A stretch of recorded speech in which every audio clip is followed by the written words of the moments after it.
Hi, I'm 𝗵𝗡𝗀𝗀. I'm a data scientist and educator, and this is the first in a six-part series of tutorials on data science and visualization. Now, this series does not assume any background knowledge in math, statistics, data science, programming, or anything like that. We're going to walk you through the very beginnings, the very basics of data science, including data pre-processing, data analytics, statistical analysis, and data visualization. We'll start with creating very basic charts, very basic graphs, finding data insights, and progress all the way up through 𝗗𝘁𝗀𝗄𝗃 maps. We'll also be looking at some of the very beginnings of machine learning, which will lead into a second series of tutorials I have about machine learning. So hopefully you'll get a lot out of this course and learn something interesting. If you have any questions, please reach out to me on my website at 𝗵𝗡𝗀𝗀.com or leave a comment below. And don't forget to like and subscribe so that you can be kept up to date about future videos and tutorials in this series. Now, there are lots of ways to carry out data science work, lots of different software packages you can install. But in order to keep things really simple, we're going to use one of my favorite tools called Google Colab. Google Colab is a cloud-based data science development environment hosted by Google. And it allows you to do data science and even machine learning work without having to install anything on your computer because all you need is a web browser. So I'm going to be using Safari, but you can use any web browser. And we're just going to go to colab.research.google.com. Now, depending on whether you've been to this website before or not, and whether or not you're signed into a Google account, there are one of two things you'll see. When you first connect, you'll either see this opening screen, or if you've never been there before, you will see a screen that looks like this. Either way, what we're going to do is if you're seeing this screen, which is just kind of an introduction to Google Colab, we're going to go up here to File and select New Notebook. And then it will ask you to sign into Google. So if you don't have a Google account, just create one really quick. Otherwise, just sign into Google. And then when you log into Google Colab, you will see a list of all of your files saved in Google Drive. And then once you are signed in on this page, you can click New Notebook, and it will give you a blank page. Now, there are two libraries we're going to be using today. The first is called Pandas. Pandas is a data science and data exploration library written in Python. Now, if you've ever used Python, that's okay. We're not going to assume any Python experience, but if you do have some Python knowledge, that will be an advantage to you. The other library we're going to be using is called Altair, which is a graphic and data visualization charting library, also written in Python. So first, in order to use Google Colab, over here on the right, there's a button that says Connect. So we're going to click that. What that does is it connects our Google Colab interface to a virtual machine hosted by Google in the cloud. What that means is we have access to basically a virtual computer that has a certain amount of memory and storage space available to it. Now, once we close our web browser, that computer disappears. So any work we have that we haven't saved will be lost. So it'll be really important to save our work. Now, Google Colab is what's called a Jupyter Notebook environment. What that means is there's a series of cells, and there are two types of cells. There are code cells and text cells. A code cell is a cell that's got a little run button over here on the left, and any code you type, when you click the run button, will be executed, and its output will be displayed below. So for example, if I type a math equation here, and I execute that, the result will be displayed below. I can clear the result by clicking this Clear Output button, and I can rerun the cell as many times as I want by clicking this button. Now, if I make a change to the cell, in order to see the change, I have to rerun the cell by clicking the button. Now, as a shortcut, one of the things you can do, if you're on Windows, you can press Control-Enter to run the cell, and you can see that if you hover over this, it tells you Control-Enter as a shortcut, or on a Mac, you can hit Command-Enter. So that's what I'm going to be doing throughout this exercise. Just Command-Enter on the Mac or Control-Enter on Windows to rerun whatever cell I'm currently in. Now, a cell can have multiple lines in it, but The only thing that you'll see in the output is the result of the last statement. So if you have two statements here, only the last one's result will show up. Both of them will execute. And you can see this because, let's say we have 5 plus 3 plus 2, which we know is 10. We can store that result in a variable, and then we can use that variable in a later expression. 5 plus 3 plus 2 is 10. We'll save that result in this variable, and then we'll use that result to ask what 10 plus 2 is. And when we do that, we see we have 12. Now, a lot of times we'll want to keep this information here visible, but we'll want to execute further statements. When we do that, we can add an additional code cell. That code cell will appear below our current one, and then we can execute additional statements below that.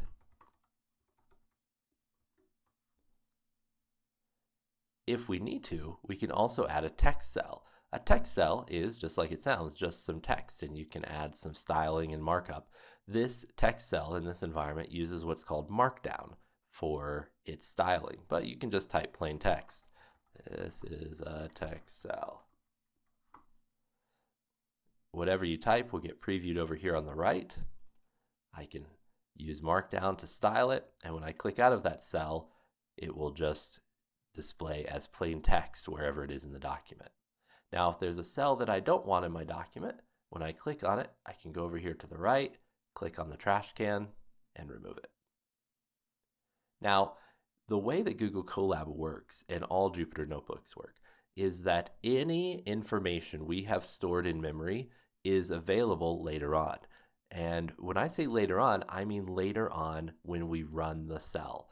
So not later on moving down the page. So for example, if I add another code cell here and I ask for what is X, I can see that X is something that it remembers from earlier. I ran this earlier.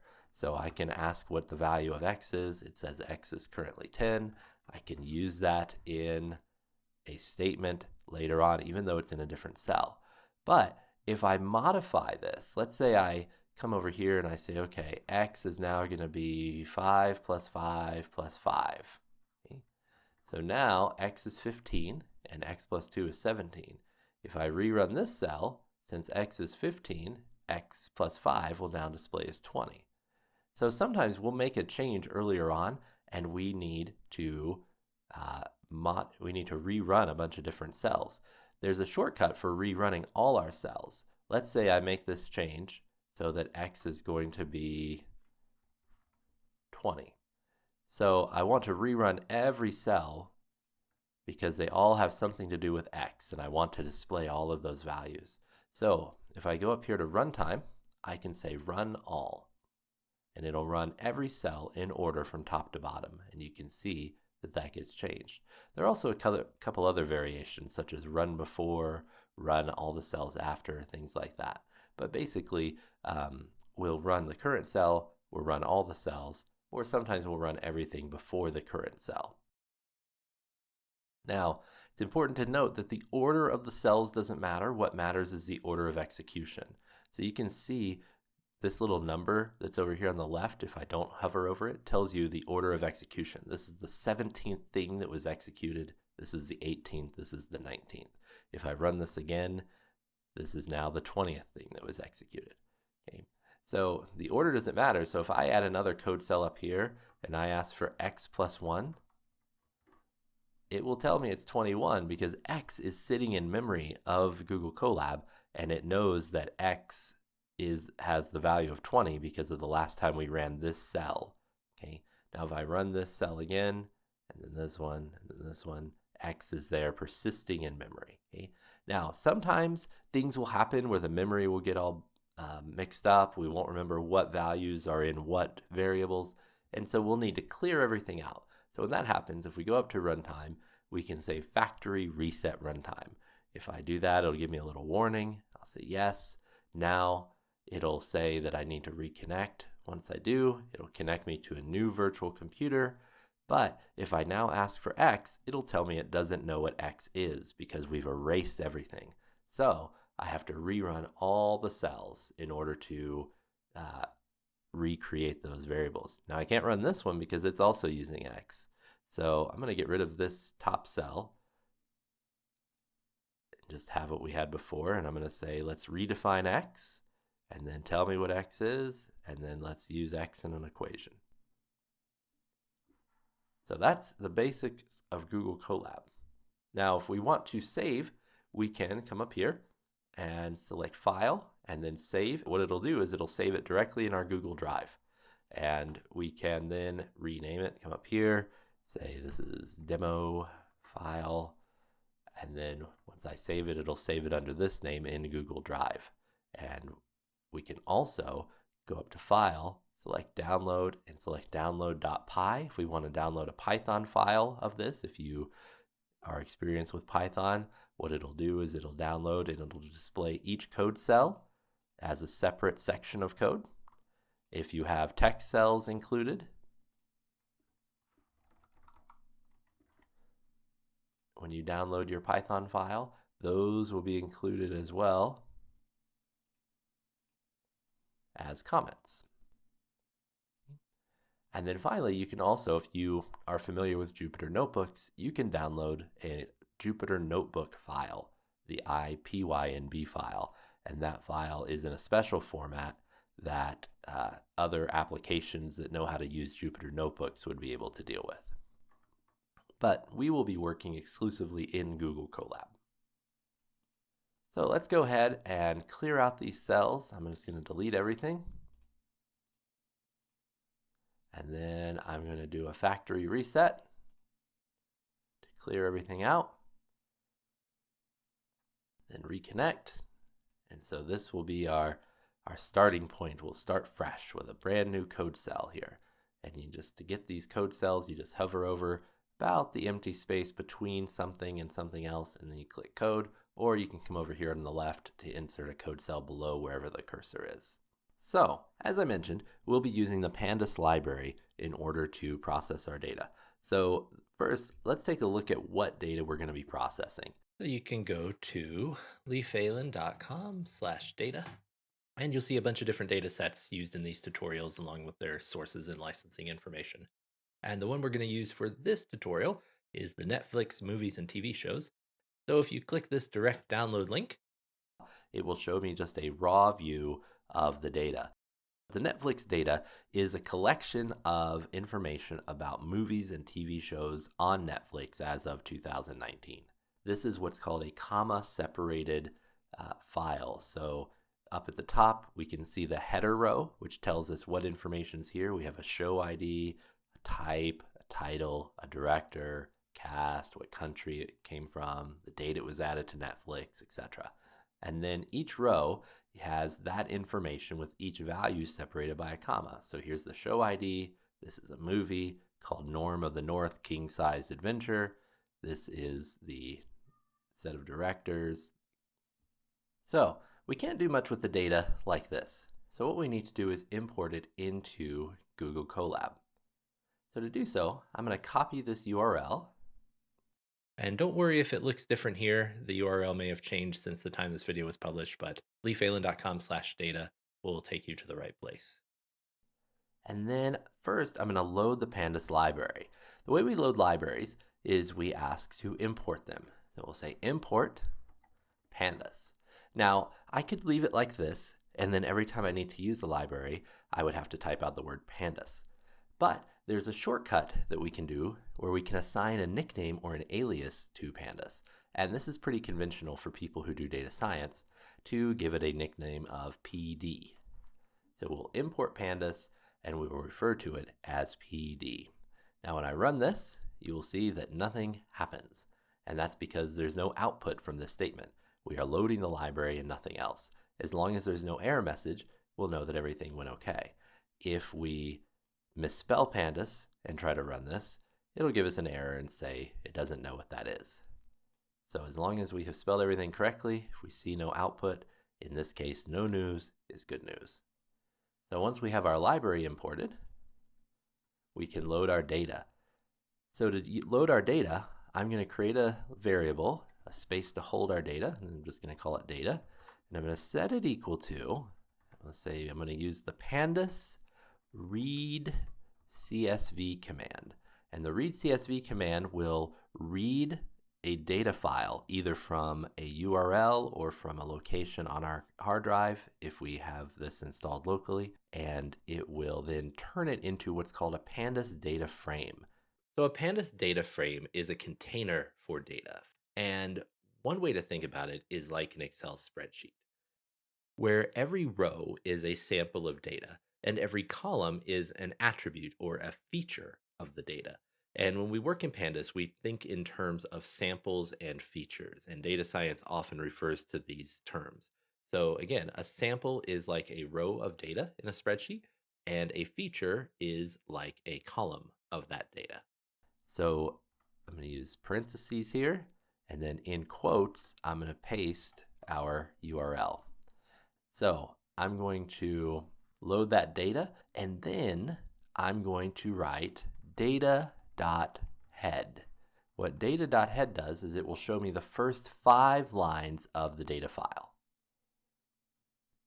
So when I run that, I see that now my data file has been loaded into a data frame stored in this variable, and I've called that variable data so I can refer to it later. And by using the head command, I can see the first 5 lines of the file.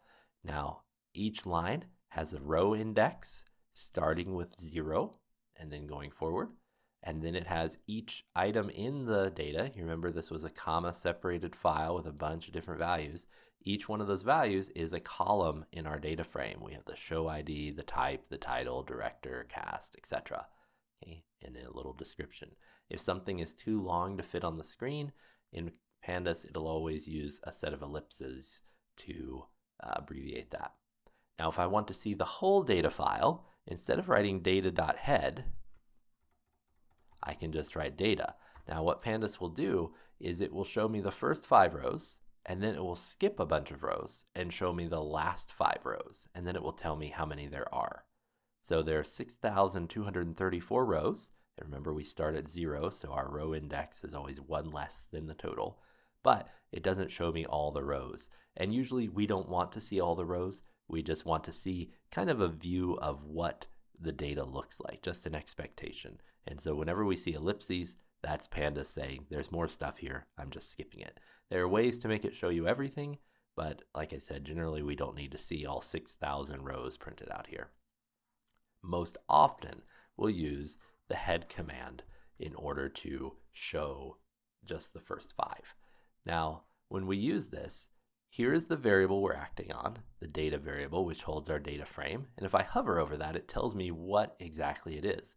At the top of that little box, it says it's a data frame called data, and it is a data frame with a shape, which tells us the dimensions of the data, 6,234 rows and 12 columns. Now, this dot just says I'm going to execute a command that belongs to the data frame, and the command I'm executing is called head. And whenever we execute a command or a function, as we call it in Python, we end the line with a set of parentheses. Okay? The same thing we did up here with read_csv. We had the pandas file. We are going to execute a command, and the command we're executing, or the function, is read_csv. Now, when I hover over this, it shows a whole bunch of stuff. All of this stuff are different settings or parameters that we can modify when we run this command. And then it tells us what the default values for each one is. Now, we're just using all of the defaults for that one. Head has a smaller set of parameters. It only has one called n. N is the number of rows that it's going to show us. And it tells us here that that is an int, which means a number, an integer, and the default value is 5. So if we don't say anything, then it will show us the first 5 rows. We can instead use a different value. We could say we want n to equal 2, and then it will only show us the first 2 rows. Or we could say we want n equals 7, and it'll show us the first 7 rows. But in our case, we're just using the default, so if we don't put anything, then n will equal 5, and it'll show us the first 5 rows. And here it gives you a little summary of what the command does. And if we scroll through this, it'll tell us what the parameters do, and then give us kind of an example of what we can expect from the command. Okay. So we now know what this looks like. We're going to do one more command to explore this data a little bit further. we're going to ask for the info of the data frame. So when I run this command, it will give me a little summary telling me again how many rows there are and how many columns there are, and then it will tell me something about each column. And this has got some important information. First, it'll tell me the order, it'll tell me the name of the column, and then it will tell me how many non-null values there are in the column. So a null value, it means an empty value, a value that a cell in our data frame. So if we were missing, let's say here, oh, here's an example here. So this show, 𝗵𝗽𝗁𝘂𝗁, does not have a director. And so instead of the director's name, we see a value called NaN, which means not a number. And this is Pandas's way of saying this value was blank. So whenever we got this value from the data, and if we go back to our raw data, if we can find 𝗵𝗃 here, we can see this little empty spot here for the director. So the director was not listed in this data. And you will see that a lot in data where we'll have missing values. And this is a major thing that we have to deal with in data science, depending on what we're doing with the data. But the info command will tell us how many missing values we have. So if there are 6,234 total rows, we can see show ID doesn't have any missing values. The type doesn't have any missing, title doesn't have any missing, but director has a whole bunch missing. There are only 4,000 that are not missing. And then for cast, there are 5,000, country 5,700, etc. And so we can see that release year, rating, duration, description, these all have values in every field. Over here on the right, we can see what kind of values they are. So int 64 means it's a number. So show ID is a number, a whole number. Int means integer, which means there's no decimal part. So it's a number you would use for counting, or it could be a negative number. Release year, also a number. Everything else is an object. Usually, not always, but usually object means it's just text, or what we refer to in Python as a string. So you can see all of these other fields have text in them, except for the ID field and the release year field, which is just a number. Now, some of them have numbers and text combined. When that happens, we just refer to it as a text string, or Pandas calls it an object. So we can see that the two different data types we have 2 integers and 10 objects, and then it tells us how much memory it uses to hold all of this data. Now that we have all of this data, we need to decide what we're going to do with it. And in our exercise today, what we're going to do is we're going to create a visualization that shows the distribution of movies based on their rating. So whether they're rated PG or PG-13 or rated R, these are movie ratings used in the United States. And so what we want to see is a visualization showing us that distribution. So in order to do that, one of the first things we need to do is filter our data so it only contains the information we're interested in. So in this case, our data contains, we've got a mix of movies and TV shows, and we only want movies. So what we're going to do is, I'm going to hover over here, and you can see as I hover below the output, I'll get the code line. If I can't find it, I can just click in the cell and then click this code button, and it will add another one below here for me. So what I'm going to do is I'm going to create a filter, a Pandas filter that will tell me whether or not something is in fact a movie. So I'm going to say data, that's my data frame, and then I'm going to use a square bracket.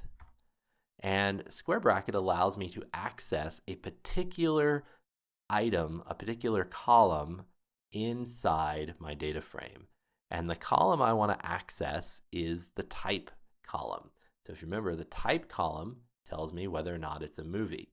And we have to make sure we spell this exactly right, including whether it's uppercase or lowercase. So this is what's called case sensitive. So I'm going to ask for data, and then in quotes, I'm going to write type. Now, if I run that cell, what I will get is just the values in the type column, all 6,234 of them, again, skipping the ones in the middle. Now, all of the values are there, it's just we're not displaying all of them. Now, I don't want the actual values. What I want is to create a filter based on these values. I want Pandas to tell me whether or not this value says movie or TV show. And so what I'm going to do is I'm going to ask whether or not that value is equal to, and when I ask if something is equal to, I use two sets of equals. When I want to assign a value, I use a single equal sign. But if I'm asking a question about whether something is equal, I'll use two equals.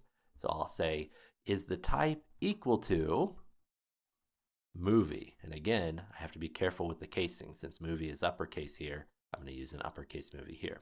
Now, if I run this, instead of telling me the actual values, it'll tell me true or false, whether those values were equal to movie. So the first two items were movie, the next two were TV show, and then movie. And so if I come up here, I can confirm that that is the case. So this is my filter. Now, I'm going to save my filter into a variable, and I'm just going to call it movie filter. And I'm going to set it equal to the results of this question. So basically, I'm asking Pandas a question about the data frame. It's telling me true or false for each row in the data frame, and I'm saving those results here. Now, once I have a filter, I can then say, okay, Pandas, I want you to only give me the rows where the filter is true. And the way I do that is I say, give me the data frame, and remember we use square brackets to ask for something from the data frame, and what I want is all of the rows where movie filter has been applied. So if a row has a true value in movie filter, that row will be given to me. If the row has a false value in movie filter, we'll skip that row.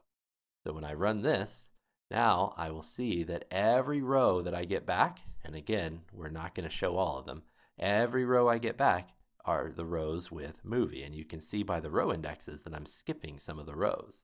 That's because we're only getting the rows where this filter has a true value. Now, this is called a view or a filter of the data, and I can store that in a variable. And so I'm just going to call this movie data. And so now, when I run this, my movie data is stored here, and I can do anything I want to it, just like I would with a normal data frame just about. So I can ask for the head of that. So if I run this, I can see the first 5 rows of my newly filtered movie data. So to review, here we are creating a filter that says, tell me yes or no, true or false for each row in the data frame, is the type equal to movie? I store those results in this variable. Then I say, data frame, I want you to give me all the rows where movie filter is true. And I store those results in a variable called movie data. And then here, I'm just printing the first 5 rows of the movie data frame, which I can see are now all movies. So I filtered out everything that was listed as a movie. Okay? If I want to know how long this is, I can, instead of asking for the head, I can ask for the info, and it will tell me that this has 4,265 rows. And I can see that the row numbers span from 0 to 6,231, again, because we're skipping a bunch of rows. And I can see that I still have some missing values, but that's okay, because we're not going to be using those columns. Okay. I'm going to change this back to head so that I can see that. The next thing we want to know is about our movie ratings, because our goal is to show a distribution of movie ratings. So over here in the rating column is where I can find my movie ratings. So I want to know, just kind of as an exploration before I start making my visualization, I want to know what those values are and how many of them there are.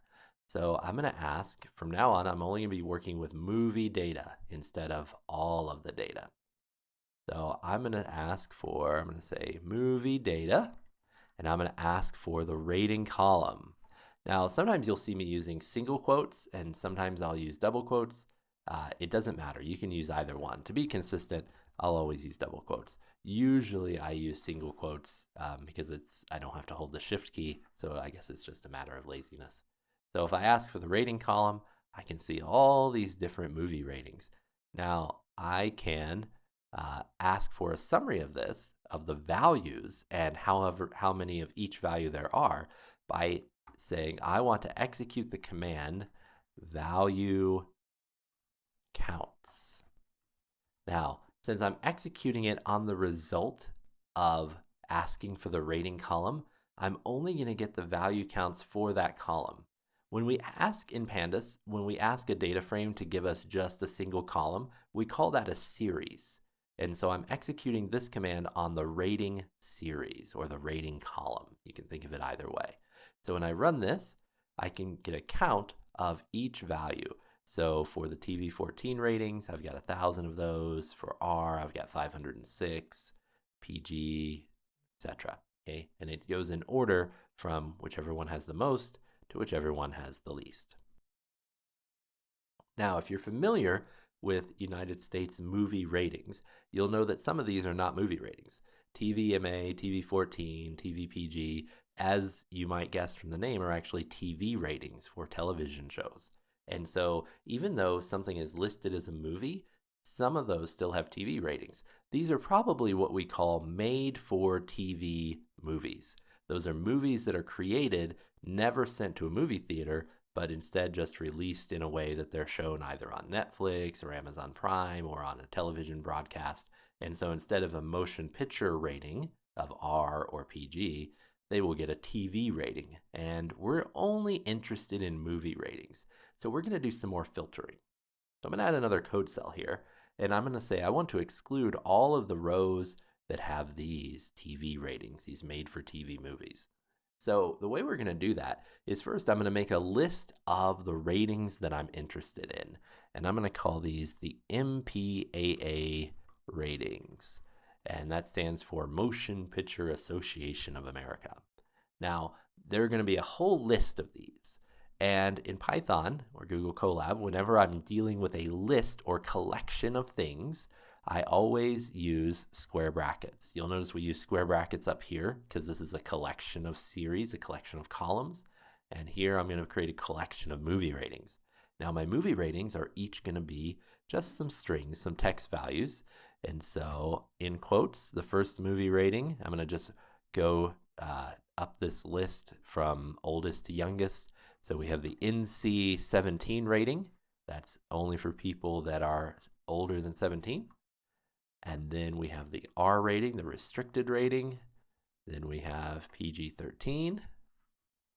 And then we have PG. And finally, G. So these are our movie ratings. Now notice I put spaces here. That's just to make it easier to read. You don't have to use those spaces. You don't even have to have spaces after the commas. But it just makes it easier to read. So now we have a list of 5 different movie ratings, okay? So if I run this cell, and this is important, I have to run this cell in order to store this list in memory. So if I run that cell, I can then use that movie MPAA ratings value, just like we used X earlier in the demonstration, and I can see it's a list of 5 things, okay? So what are we going to do with that is we are going to create another filter, just like we did here where we said, I only want rows where the type is equal to movie. I'm going to create a filter that says I now only want rows where the rating is inside this list of ratings, is one of these values.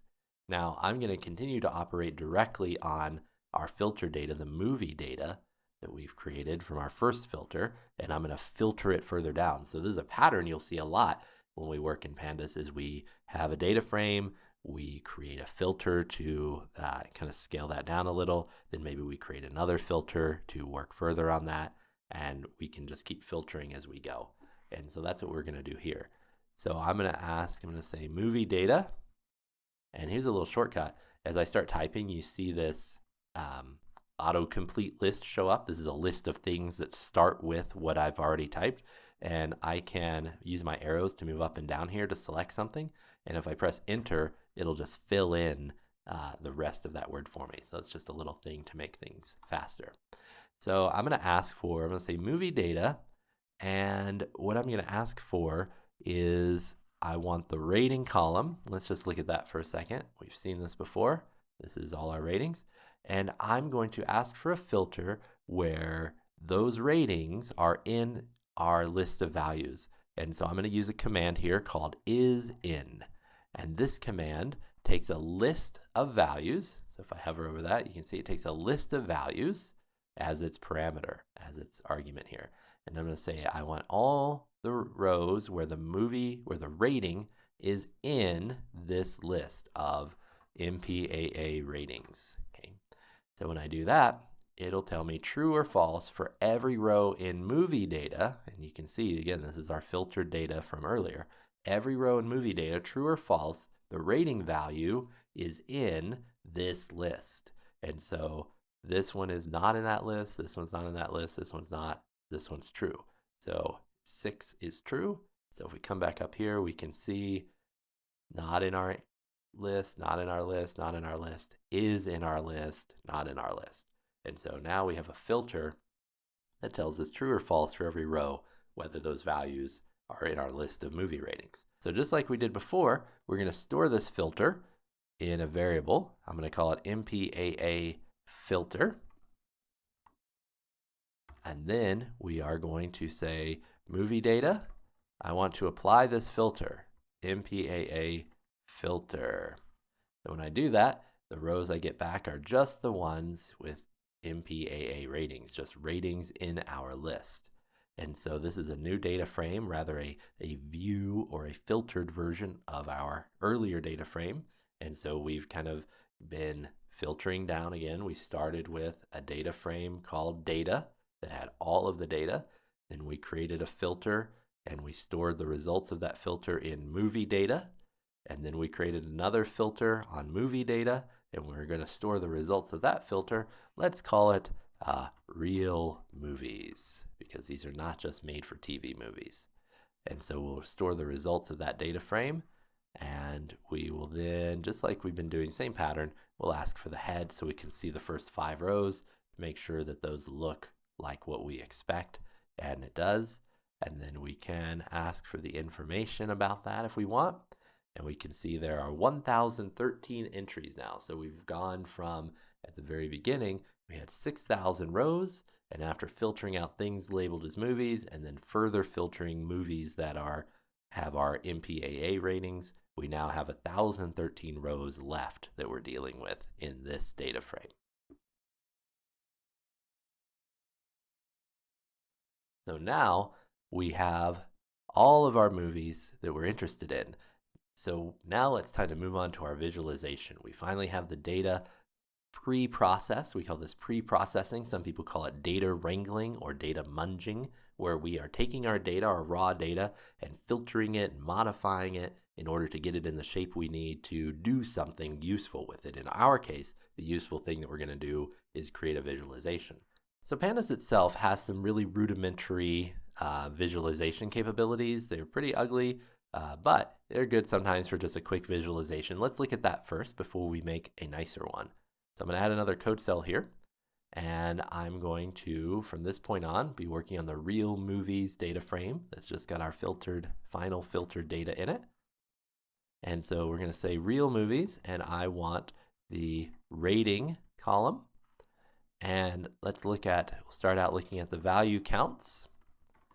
So if I look at that, I can see the distribution of movie ratings in our recently filtered data.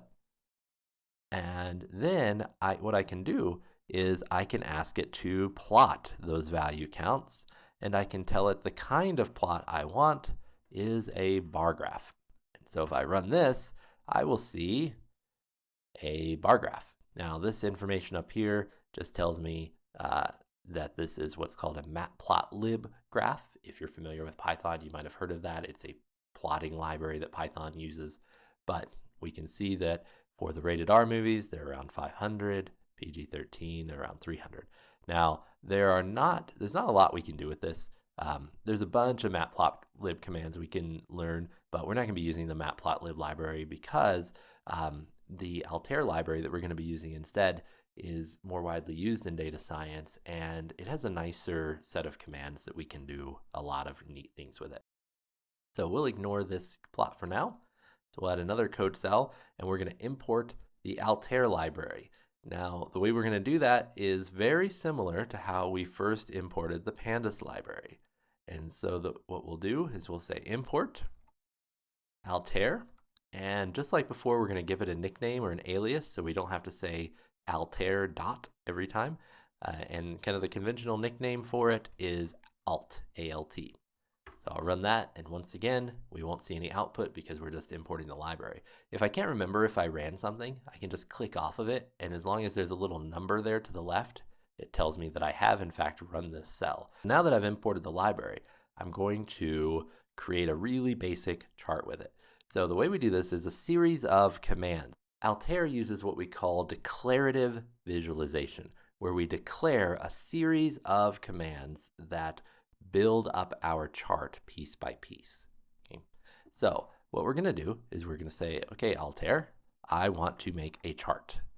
And when we want to make a chart, we first tell it what data we want to use. And so the data we want to use is our real movies data frame. Okay? Now, if I were just to run this all by itself, it would just give me an error. So there's still some commands I need to do here. So I'm going to tell it, I'm going to make a chart. I need to tell it now what kind of chart. And the kinds of chart in Altair are called marks. How are we marking up the chart? In our case, we're going to make a bar chart. So I'm going to tell it I want to use mark bar. Okay? So I want to make a bar chart out of this data. But I need to give it further information. I now need to tell it, okay, I'm going to make a bar chart. I have to tell it which columns I'm going to be using for different things, how I want to encode that data into my visualization. And so the way I do that is I add an encode command onto the end. And so you can see we're just adding, we start out with Altair, we want to make a chart, it's a bar chart, and now we're going to tell you how to encode it. So we just chain these commands together. And when we do the encoding, and I'm going to do this kind of a weird way at first, and then I'm going to do it the way most people do it. But I'm going to do it the way that you're probably expecting to see it if you've never used Altair. I need to tell it what the x-axis is going to be and what the y-axis is going to be. So the x-axis is going to be our movie rating column, and our y-axis, what I want for there is I want the count of movie ratings. So I can tell Altair that I want the count function. I want to count the number of ratings. Now, for movie rating itself, since it's a column in our data frame, I just write its name, but count is a command that Altair understands. And so since it's a command or a function, I have to put parentheses after it. So now if I run this, I would get a very basic chart. Now we can see, even though this is very basic, one thing you'll notice right away is the text is crisper and clearer. And that is because Altair is using a different kind of rendering than what Pandas uses. Now, we want to make a chart that looks a little bit nicer than this. So I'm going to add another code cell here, and I'm going to type this out again, but I'm going to type it in a way that most people using Altair would type this. And it's important to do this way because there are often a lot of different commands or a lot of different settings we want to put into each of these steps. So first, I'm going to ask Altair to make a chart out of our real movies data, and it's going to be a bar chart. And when I do this parenthesis, so notice when I type the opening parenthesis, my cursor shows up between a set of parentheses, and I'm going to press enter so that one parenthesis here and another parenthesis here. And then I'm going to type encode, parentheses again, and then do the same thing. So I've got this blank space inside mark bar and a blank space inside encode. This is how most people will write this out. So now I can say I want my x-axis to be the rating, and then comma, my y-axis to be the count. So if you look back to this original version, I have typed this exact same sequence of things in the exact same order with the exact same set of characters. The only difference is I've added a blank line so that they're spaced out differently. So if I run this, I'm going to get the exact same chart. But this is how most people will write this out. So if you missed that, go back, rewind the video, watch that again to see how I got this spacing, because this is how we're going to be doing it from this point forward. And this just makes it easier to add different settings to the bar chart, different settings to our encodings, and later on there'll be other things we want to add. So we'll be working with this from this point forward. Now, we're going to make a bunch of different transformations to make this chart look nicer. And the first thing we're going to do is we're going to look at these, what are called the axis titles. So this is our y-axis, and this is our x-axis. And our y and x-axis have labels here and here, and then they have titles. You might have heard these referred to as different terms, but in Altair they're referred to as titles and labels. So usually we need a good title for each axis. Sometimes, depending on the labels of the axis, it may be obvious and we don't need a title, but almost always we should have some kind of title on each axis. Okay? So we've been using what we call shorthand syntax for encoding our x and y axes, but there's another syntax we can use. The shorthand syntax just says, I want the x-axis to be equal to this column, or I want the y-axis to be equal to this command. So what we're going to do instead is we're going to use the longhand syntax. The longhand syntax, we say we want the x-axis to be equal to alt dot and then a capital X, and then we wrap this in parentheses. I'm going to do the same thing to x and y, alt dot y, or the y-axis. And if I run this, this will give me the exact same thing, but what this does is it allows me to specify a bunch of different values for transforming what the x-axis looks like and what the y-axis looks like. Whereas when we had just this version, we can only specify the values that are going to be used to generate those. When I have this version, I can specify a bunch of other settings. So the first thing I want to do is change the title. So the x-axis, I don't want it just to say rating. So by default, it's just going to tell me the name of the column or a description of the command that I used. And so what I want to do is I want to explicitly set the title of this axis to be 𝗵𝗽𝗃 ratings. And usually when we create a title for a graph, whether it's an axis title or a chart title, we use what's called title case, where the capitalization of each word, except for certain words, is uppercase. Now, you can look up how title case works. There are websites where you can look that up. So if you search for title case, there's even a title case converter where I can enter some information here, like all the dogs in America, and I'll say convert, and then it will tell me that the title case version of this is that these words should be capitalized. Not 100% important for this tutorial, but good to know if you're not sure how title case works. So the title of this axis is going to be 𝗵𝗽𝗃 rating, and the title of this axis, let's make this say, our goal is when we create a chart or visualization, we want people to be able to look at it at a glance and know exactly what it is we're trying to tell them. And so we want to be really explicit here. Number of movies on Netflix. Okay. So this is the 𝗵𝗽𝗃 rating, and this is the number of movies on Netflix with that rating. Okay. So now that we have that, let's go ahead and add a title to our chart. Now when we want to operate on the entire chart, we add another command here called properties. And just like before, I'm going to go in between the parentheses and press enter. And here we do things a little bit differently because inside these parentheses, we are creating the properties for the x-axis. And the x-axis is a property of the encoding. And here we're creating the properties of the y-axis, which is a property of the encoding.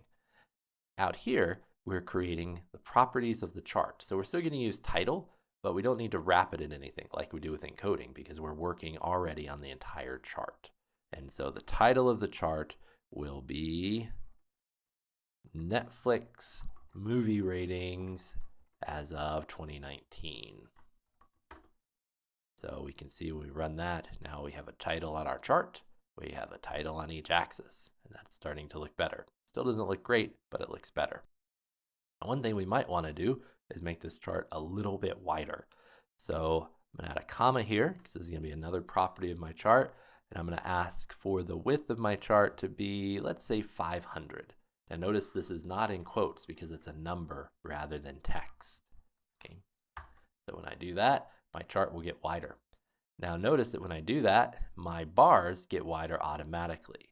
I can make the size of my bars a specific number by adding a value up here in the mark bar settings, but usually, not always, but usually it's better to just let them auto fit to fill the size of the chart. So Now let's put these in a different order. It doesn't really make sense the order it has now. It's not from smallest to biggest or biggest to smallest. It's not going in order of the movie rating scale. All it's doing is going alphabetically by value. And that can make sense in some cases, but in this case, it's weird to have NC-17 sandwiched between the G and PG ratings. Usually we expect these ratings to be order of severity, either from most restricted to least restricted or the other direction. So what I want to do is say how I want my x-axis values to be sorted. So I'll add another parameter here called sort, and I have to tell it the order of sortation. And there are a couple of different ways I can do that, but the easiest way is to just give it a list saying put this value first, then this value, then this value, then this value. And I already have that list because if I go back up here, here is my list of movie ratings from most restricted to least restricted. So I'm just going to use this same list that I was using for my filter. So I will say for my sort, I want it to be equal to MPAA ratings, which is my list of ratings. And so now my ratings go in order from NC-17 through G. So from most restricted to least restricted. Now, if I wanted it to go in a different order, I could just directly specify a list here. Instead of MPAA ratings, I could put square brackets, and then I could say I want G, and then I want PG, and then I want PG-13, etc. And I could write that all out. And if I did that, it would follow that order. But I'm just going to use the order that we already have, MPAA ratings. Okay? So I've got the most restricted on down through the least restricted. Now, I think it would be neat if each of these bars was a different color.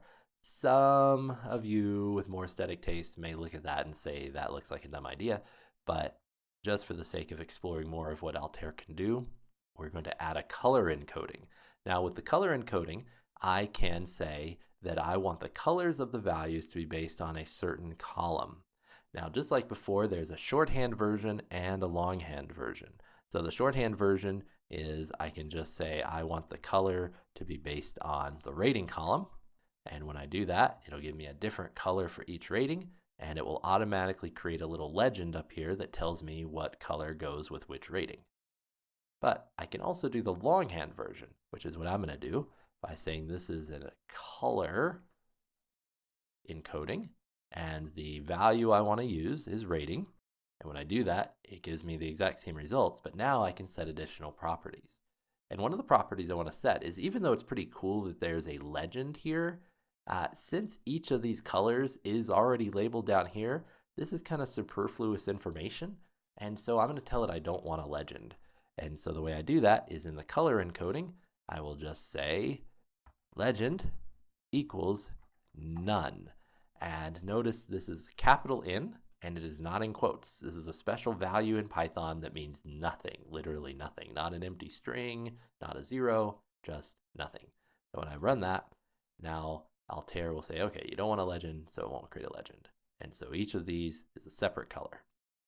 If I look at this, maybe I'm looking at these titles and these labels, and I feel like these are a little bit small for what I want to do with it. So I want to make some changes to the label and title font sizes. And the way I do that is I'm going to add another command here called configure axis. And the configure axis command allows me to specify some properties that will apply to both axes. So for example, maybe I want the label font size to be 14. So when I do that, my label fonts are now a little bit bigger. And so maybe I need to make sure I put a comma here. Maybe I want my title font size to be 18. And so now those are really big. Now you'll notice this is not affecting the title of the chart. And there's a different way we have to do that we'll talk about later. But let's say that I want these colors, these are so bold. Maybe I want these colors to be a little more subdued. So I'm going to set the title color, and I need to make sure to put a comma here. I'll leave it off so you can see what happens when you don't, unless you've already experienced that. But when I specify the title color, there are a bunch of different ways I can do this, but the most common way is to use HTML color codes. And so prefix it with a pound sign. If you don't know what HTML color codes are, HTML color codes are hexadecimal codes that start with a pound sign, and you can see they look like this. So if I pick any color here, this tells me the amount of red, the amount of green, and the amount of blue in hexadecimal. So black has none. If I go to white, it has FF means full amount, the full amount of color. Not because it starts with F, that's just how hexadecimal works. And as I scroll around through different colors, I can see what those codes are.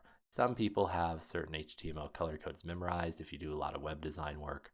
So I'm going to use just a nice light gray color. So we'll use D3, D3, D3 as our color code.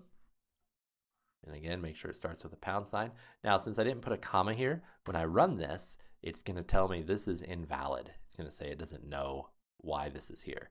So if you see that, it's usually because you missed a comma or because you spelled something wrong. So when I put that comma there, notice now that my title is a little faded, kind of a little subdued there. So whether or not that looks good to you depends on your aesthetics. Also notice this looks a little close, so I can increase the padding. So I can say maybe I want the title padding to be 10, and so that'll space that out a little bit on both axes. And now the last thing I want to do is make this title, chart title, a little bigger. So I can't modify it here. This is properties for the whole chart, okay, not for the chart title. There are some ways I could get around it, but what you'll usually see most people do is they'll add another command here called configure, just like we did with our axis. We configured the axis. Now we're going to configure the title of the chart. And I'm going to say I want the font size to be, we'll say 24. So that looks good, but still a little bold. So I'm going to drop the color down, and I'm just going to use that same color code that we used, the D3, D3, D3. And so here is my final chart. Now, again, you may not love the color scheme. In a future lesson, we will talk about how to modify this to use the colors you want. So here's our final version of our code. To walk through this again, we're telling Altair to create a chart for us based on this data. The kind of chart we want, the kind of marks we want to make on it are bars. We want a bar chart. We're going to encode that data such that the x-axis uses these properties. It's based on the rating column of our data. This is its title, and this is how the values are sorted. The y-axis has these properties. It's a count of each value, and here's its title. We also are adding a color encoding so that our values are color coded based on the rating value, and we don't want a legend telling us what those colors represent. Next, we assign some properties for the entire chart, giving it a color and a specific width. We could also set the height here if we wanted, the same way. Then we are going to configure the axes of the chart using these values that will be applied equally to both axes. And then we're going to configure the title of the chart using these values. And again, there are other ways to accomplish this, but this is the way we're going to do it because I think it makes the most sense, especially for people just learning Altair. Now, once we have this, what do we do with it? Let's say we want to put it on a web page or display it in some report. Over here on the right, whenever we create a chart in Altair, there's this little button we can click, and it will allow us to save this in a couple of different formats. So if you're familiar with SVG, you know you can use that in a web page. You can also use a PNG file. So when I click this, it'll, if you're using Safari, it'll ask you, do you want to allow downloads from this page? And I'll say I do. And then it'll download the PNG file for that chart. And it'll just be a file that shows exactly what we see. Now, if I scale this up, you can see it gets blurry, just like all pings do. So if I need it to be a different size, before I save it, I want to set it to render at whatever size I want. Alternatively, I can download it as an SVG file. Now, an SVG file is a file that we can also put in a web page. The difference is when I put this in a web page, if I zoom in on this, SVG files do not get blurry. They just are re-rendering the contents at whatever scale we ask it to. So some people like SVG files better for that reason. But depending on what you're doing with the file, you may need a PNG file instead, so you can use either of those. These other commands are not really important for the sake of our lesson and are not really used that much. So that concludes the first part of our 6-part series on data science and visualization. I hope you'll tune into the rest of the series. There should be one coming online each week. In each episode, we're going to be going a little bit further into data analytics and data visualization, doing some more advanced filtering, more advanced pre-processing, looking at different scenarios of how we'd handle things, and looking at more and more capabilities of Altair for visualization. And then we're going to be building up to the point where we can make things like 𝗗𝘁 maps, where we have map-based visualizations, and then getting into some machine learning at the very end, where we'll kind of introduce the topic of machine learning and look at how to do predictive analytics and visualization. If you have any questions, please reach out to me on my website at 𝗵𝗵𝗀𝗀𝗀𝗀 or leave a comment below. And don't forget to like and subscribe so that you can be kept up to date about future videos and tutorials in this series.